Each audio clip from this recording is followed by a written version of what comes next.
കൊല്ലം വെളിനല്ലൂർ പഞ്ചായത്തിലെ മുളയറച്ചാലിൽ മാലിന്യ പ്ലാന്റിലേക്ക് കൊണ്ടുവന്ന അറവ് മാലിന്യങ്ങൾ നാട്ടുകാർ തടഞ്ഞു. പോലീസ് സംരക്ഷണത്തിൽ മാലിന്യം കൊണ്ടുപോകാനുള്ള ശ്രമം നാട്ടുകാരുടെ ചെറുത്തുനിൽപ്പിന് മുന്നിൽ നടന്നില്ല. മാലിന്യ കേന്ദ്രം അടച്ചുപൂട്ടുമെന്ന് ഉറപ്പ് കിട്ടിയ ശേഷമാണ് മാലിന്യ ലോറി മാറ്റാൻ നാട്ടുകാർ അനുവദിച്ചത്.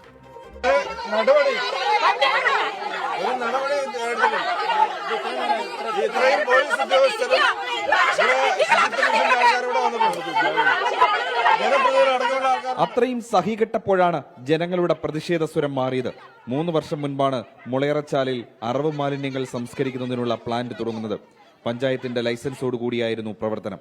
മെല്ലെ ദുർഗന്ധം വീടുകളിലേക്ക് എത്തിത്തുടങ്ങി. കണ്ണൊക്കെ നീരൊന്നുമില്ല, പുകയും എല്ലാം കൂടെ വന്നിട്ടെ ശ്വാസം മുട്ട് നടക്കാനൊന്നും വയ്യ. കാലിന്റെ മുട്ടൊക്കെ വേദന എന്ന് പറയാൻ 5-6 വർഷം കൊണ്ട് നടക്കുമല്ലേ ഇത്. ഞങ്ങൾ നടന്ന് മടുത്ത്. ഇനി ഞങ്ങൾക്ക് നടക്കാൻ, ഇനി ഞങ്ങൾ നടക്കുന്നത് കല്ലും കൊണ്ടാ. ഏത് വണ്ടിയായാലും ശരി തന്നെ, ആരാരും എറി കാണിഷം കിട്ടും. ഞങ്ങൾ അതേപോലെ നടക്കുക, ഞങ്ങൾക്ക് അത്രയ്ക്ക് വയ്യ. ഇതോടെ ജനകീയ സമരസമിതി രൂപീകരിച്ചു. പഞ്ചായത്ത് ലൈസൻസ് റദ്ദാക്കി. പക്ഷേ ഹൈക്കോടതി ഉത്തരവുമായി വന്ന് പ്ലാന്റ് വീണ്ടും പ്രവർത്തനം തുടങ്ങി.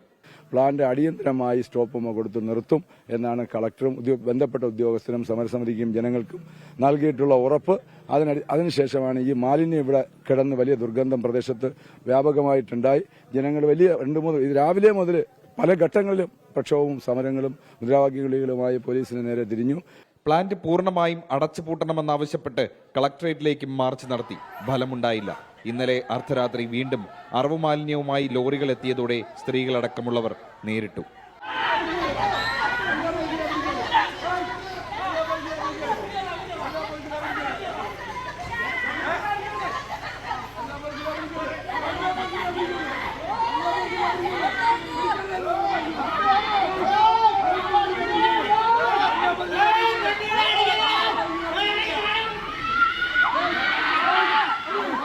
ഉച്ചയോടെ തഹസിൽദാറും RDOയും സ്ഥലത്തെത്തി.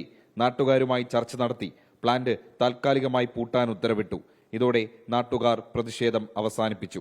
തിരുവനന്തപുരം, കൊല്ലം, പത്തനംതിട്ട ജില്ലകളിൽ നിന്നുള്ള അറവ് മാലിന്യങ്ങളാണ് ഇവിടേക്ക് എത്തിച്ചിരുന്നത്. ജനകീയ പ്രതിഷേധത്തിന് മുന്നിൽ തൽക്കാലത്തേക്ക് മാലിന്യ പ്ലാന്റ് അടച്ചുപൂട്ടി. ഇനി വീണ്ടും കോടതി ഉത്തരവുമായി തുറക്കാനാണ് നീക്കമെങ്കിൽ ശക്തമായ പ്രക്ഷോഭത്തിനാണ് നാട്ടുകാരുടെ ഒരുക്കം. കൊല്ലത്ത് നിന്നും അരുണസാറിനൊപ്പം അജിഷേകുമാർ, 24. പൊതുജനം കഴുതയല്ല സാർ.